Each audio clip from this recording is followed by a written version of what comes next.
For today's minute message, a short gospel-centered message, especially for the youngest members of our congregation and for each of us, I want to teach everyone a new word, or probably a new word. It's a fancy theological word, which means it's a fancy word to talk about who God is.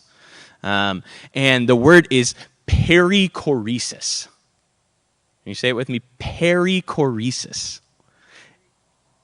Perichoresis means dance. It's a little bit more complicated than that. But perichoresis talks about the way God relates to God's self. And I know this is always kind of confusing. And on Trinity Sunday, we talk about how God is three persons in one, that God is God the Father, and God is God the Son in Jesus, and God is the Holy Spirit, right? That God is all three of those things, and yet God is the same. And part of the way that people explain this is they use this fancy word, perichoresis.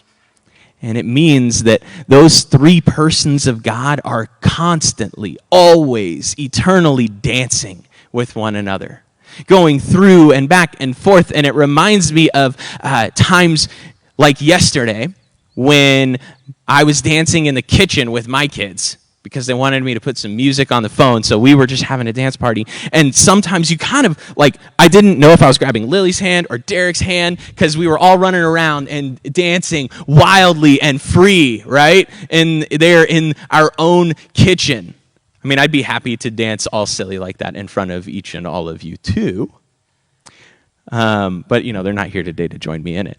But no, to dance in this kind of free way and free-flowing way, and you kind of almost don't know exactly who's who, yet there were always three of us, and we were always dancing and moving back and forth and working. So God is always dancing with God's own self. The three persons of the Trinity are constantly in a dance, and what's more is they go to all of us wallflowers and pull us off the wall into that same dance and movement, because God is always active in love that flows freely and abundantly. God is always doing perichoresis.